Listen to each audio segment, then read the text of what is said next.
Pétrole, gaz, électricité.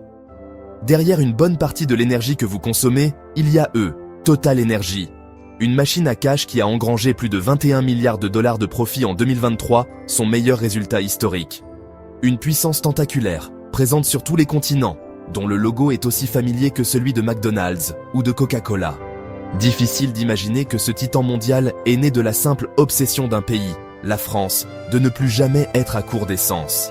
Qu'à son origine, un homme a servi sa nation par pur patriotisme, refusant le moindre salaire pour accomplir sa mission. Une mission de souveraineté. Alors, comment l'entreprise qui devait garantir l'indépendance de la France est-elle devenue cette superpuissance qui songe aujourd'hui à déménager sa cotation principale à New York, tournant le dos à son berceau? Comment le patriotisme s'est-il effacé devant le pragmatisme économique? Pour le comprendre, il faut remonter le temps, un siècle en arrière, là où tout a commencé. Voici l'histoire de la domination de Total Energies. C'est une histoire qui mêle l'odeur du pétrole brut, l'encre des traités internationaux et la poussière des déserts lointains. C'est une saga française, mais aussi une épopée mondiale. L'histoire de Total Energies n'est pas seulement celle d'une entreprise. C'est le reflet d'un siècle de guerre, de crise, de jeux de pouvoir et de révolutions technologiques. C'est l'histoire de la façon dont une ressource, l'or noir, a redéfini la puissance des nations.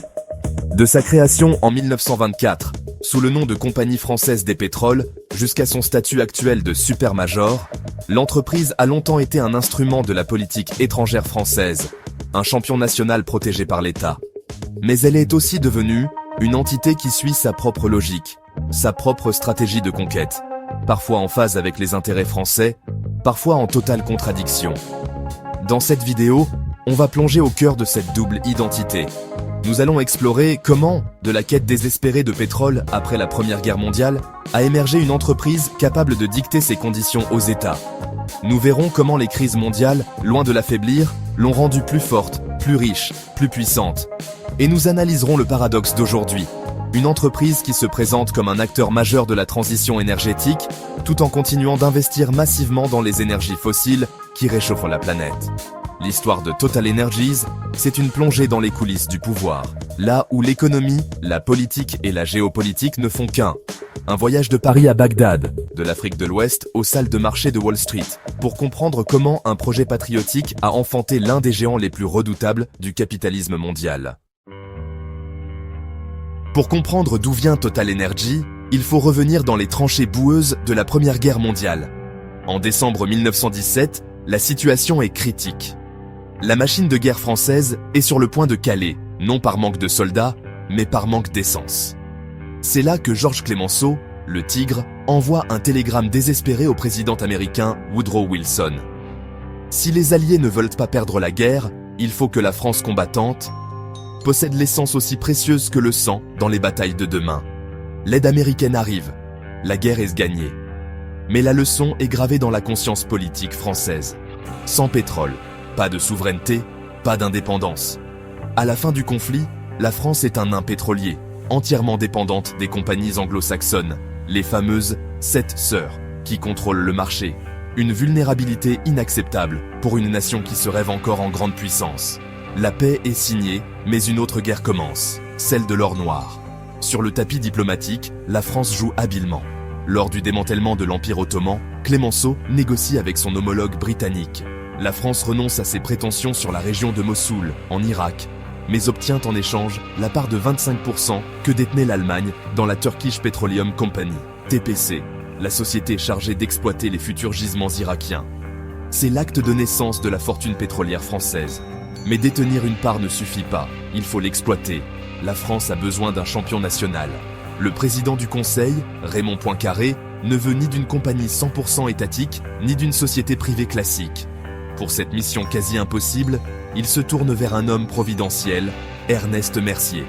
Mercier est l'archétype du grand serviteur de l'État, polytechnicien, industriel visionnaire et patriote convaincu. Quand Poincaré lui confie la mission de créer une grande compagnie pétrolière française, il accepte à une condition qui en dit long. Il refuse tout salaire, considérant son travail comme un service rendu à la France. Sous son impulsion, la Compagnie française des pétroles, CFP, voit le jour en mars 1924. Ses actionnaires sont des banques et entreprises françaises, mais sa mission est claire, assurer l'indépendance énergétique du pays. La CFP est un bras armé économique de la diplomatie française. Le premier test arrive vite. En 1927, près de Kirkouk, en Irak, le pétrole jaillit avec une force inouïe. Le gisement de Baba Gourgur est si puissant qu'il faut 8 jours pour maîtriser le geyser. La France a enfin son pétrole. La CFP commence à recevoir sa part du brut et l'aventure au Moyen-Orient est lancée. Durant les années 1930, alors que le monde s'enfonce dans la crise, la CFP prospère. Elle se dote d'une flotte de pétroliers et construit de grandes raffineries à Gonfreville et La Mède. Le pétrole irakien, transformé en essence, alimente l'économie française. La mission d'Ernest Mercier est un succès. L'État renforce son emprise et, en 1931, une loi lui accorde 35% du capital de la CFP. La compagnie continue son expansion au Qatar, dans les futurs Émirats et à Oman. Elle apprend le métier et se fait une petite place respectée dans le cartel des géants anglo-saxons. La Seconde Guerre mondiale marque un coup d'arrêt, mais l'après-guerre et les 30 Glorieuses créent une soif d'énergie inextinguible. Parallèlement, sous l'impulsion du général de Gaulle, une autre société, Elf Aquitaine, est créée pour exploiter les ressources de l'empire colonial, notamment en Algérie. Elle deviendra la grande rivale de la CFP. Dans les années 50 et 60, la CFP lance sa marque de distribution d'essence, Total. Elle poursuit son internationalisation du Canada à l'Afrique. L'outil patriotique est devenu un acteur économique de premier plan. La France n'a plus peur de manquer d'essence. Mais cette puissance naissante va être testée par des crises qui, paradoxalement, vont la rendre encore plus forte. Le début des années 70 sonne la fin d'une époque. Les 30 Glorieuses, alimentées par un pétrole à moins de 3 $ le baril, s'achèvent. En Occident, personne n'imagine alors que les pays producteurs, longtemps traités comme des vassaux, oseraient un jour fermer le robinet.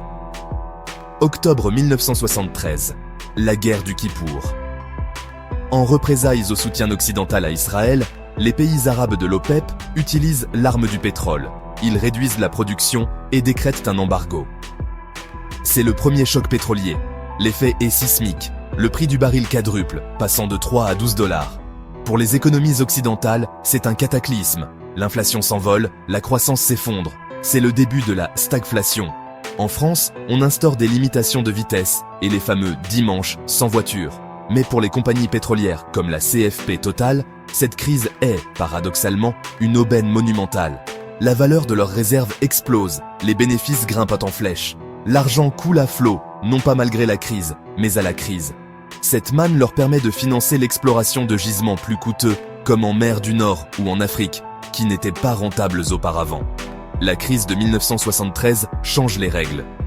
Les compagnies pétrolières deviennent les gestionnaires de la rareté, les maîtres de l'horloge d'une économie mondiale accro à l'or noir. Leur pouvoir et leurs profits sont décuplés. Alors que le monde digère à peine ce premier choc, un second séisme survient en 1979. La révolution iranienne renverse le Shah, allié de l'Occident. Peu après, la guerre éclate entre l'Iran et l'Irak. Le marché panique et le prix du baril s'envole à nouveau pour atteindre près de 40 $ en 1980. C'est le deuxième choc pétrolier. Pour la CFP Total, c'est une nouvelle confirmation de sa stratégie. L'entreprise profite pleinement de la flambée des prix et amasse des moyens colossaux. Le statut de champion national devient trop étroit. L'entreprise pense désormais à l'échelle mondiale. C'est dans ce contexte qu'un virage symbolique s'opère. En 1985, la compagnie française des pétroles est rebaptisée Total CFP, puis simplement Total quelques années plus tard. Et ce changement de nom est tout sauf anodin. Il symbolise le passage d'une entreprise au service de la France à une entreprise au service de ses actionnaires, dont le but est la maximisation du profit. Cette évolution coïncide avec la vague des privatisations en France. L'État, qui avait été l'initiateur et le protecteur de l'entreprise, se désengage progressivement. Entre 1992 et 1998, Total et sa rivale Elf Aquitaine sont entièrement privatisés. L'instrument de la souveraineté nationale est désormais une entreprise privée, cotée en bourse, soumise aux lois du marché. Son objectif n'est plus de servir la France, mais de devenir la plus grosse, la plus rentable, la plus puissante possible. Une nouvelle ère s'ouvre, celle des fusions-acquisitions. Total, les caisses pleines, est prête pour la bataille. Si cette plongée dans les arcanes du pouvoir et de l'économie vous a intéressé, abonnez-vous à la chaîne et activez les notifications pour ne pas manquer nos prochaines vidéos. La fin du XXe siècle est une période de fièvre dans l'industrie pétrolière. La chute des prix du brut et la concurrence poussent à une course à la taille. C'est l'ère des méga-fusions. Exxon rachète Mobil, BP avale Amoco. Pour survivre, il faut être un colosse. Le président de Total, Thierry Desmarest, un stratège redoutable, sait qu'il doit frapper fort pour ne pas être une proie. La première cible est la compagnie belge Petrofina, absorbée en 1999. Mais ce n'est qu'un apéritif. Le vrai plat de résistance, c'est l'autre géant français, Elf Aquitaine. Elf, c'est l'autre face du pétrole français. Née de la volonté du général de Gaulle, elle a prospéré sur les gisements africains, souvent dans les coulisses opaques de la France-Afrique. Elf est une puissance, mais elle est aussi secouée par de retentissants scandales politico-financiers. Pour Desmarest, mettre la main sur Elf est une question de destin. C'est l'occasion unique de créer un seul et grand champion français. En juillet 1999, Totalfina lance une offre publique d'échange, OPE, hostile sur Elf. La bataille est féroce, un véritable Dallas sur Seine. Elf tente une contre-offre, mais le rapport de force a basculé. En septembre 1999, Elf capitule. La fusion donne naissance en 2000 à Totalfina Elf, quatrième compagnie pétrolière mondiale. L'entreprise a presque doublé de taille, héritant des actifs d'Elf en Afrique, mais aussi de son passé sulfureux. Le patriotisme économique a triomphé. Mais ce champion n'a plus grand-chose de français, si ce n'est son siège. C'est une multinationale dont le terrain de jeu est le monde.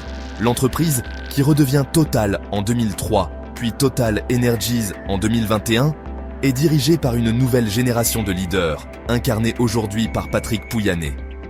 Sa feuille de route est claire, aller chercher le pétrole et le gaz les moins chers à extraire, tout en préparant l'avenir. La stratégie repose sur deux piliers.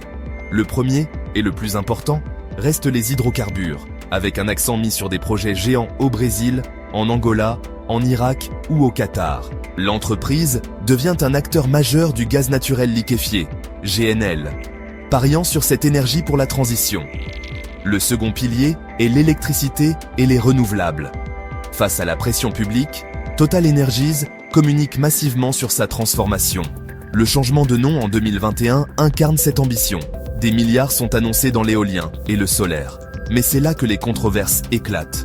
Pour de nombreuses ONG, cette stratégie relève du greenwashing. Elles accusent l'entreprise de masquer la poursuite de ses activités fossiles. En octobre 2025, le tribunal judiciaire de Paris a d'ailleurs partiellement condamné le groupe pour pratiques commerciales trompeuses concernant son ambition de neutralité carbone. Les critiques se concentrent sur des projets qualifiés de bombes climatiques. Le plus connu est le projet EACOP en Ouganda et en Tanzanie, un oléoduc chauffé de plus de 1400 km. Les opposants dénoncent un désastre écologique et humain, avec des écosystèmes fragiles menacés et plus de 100 000 personnes affectées. À lui seul, le projet pourrait émettre 379 millions de tonnes de CO2, bien plus que les émissions annuelles des deux pays réunis. Malgré les procès, Total Energies maintient le cap. Cette stratégie de puissance se heurte à une contradiction finale. Alors que l'entreprise atteint des sommets de profit, son PDG, Patrick Pouyanné, envisage de déplacer la cotation principale de l'action de Paris vers la bourse de New York. L'argument est financier. La majorité des investisseurs institutionnels sont nord-américains et Wall Street offrirait une meilleure valorisation. La proposition, confirmée comme étant à l'étude par le conseil d'administration en septembre 2025, provoque une onde de choc en France. Pour beaucoup, c'est la trahison ultime. L'entreprise créée pour garantir la souveraineté française se préparerait à quitter son berceau pour le capitalisme américain.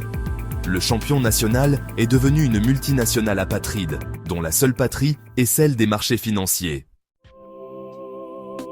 De la petite compagnie française des pétroles à l'ogre Total Energies, l'histoire est celle d'une métamorphose spectaculaire. Née d'un impératif de souveraineté au lendemain de la Première Guerre mondiale, l'entreprise est devenue en un siècle une supermajor mondiale dont la puissance économique dépasse celle de nombreux États.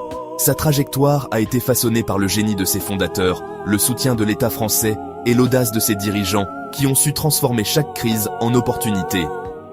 Les chocs pétroliers, les méga-fusions et la transition énergétique n'ont fait que renforcer sa domination. Aujourd'hui, Total Energies incarne à elle seule les contradictions de notre époque. D'un côté, une machine à cash ultra performante. De l'autre, un géant des énergies fossiles condamné pour greenwashing et poursuivant des projets climaticides. Une fierté industrielle française qui songe à prendre le large vers Wall Street, illustrant la tension entre ses origines patriotiques et sa réalité de multinationale globalisée. Alors, la question est simple. Une entreprise dont l'ADN est si lié aux hydrocarbures, peut-elle vraiment mener la décarbonation? Quelle sera sa place dans un monde qui doit se sevrer des énergies fossiles? Et quel avenir pour sa relation avec la France? Ce pays qu'il a créé pour assurer son indépendance, mais qui semble avoir perdu le contrôle de sa puissante créature? L'histoire de Total Energies est loin d'être terminée.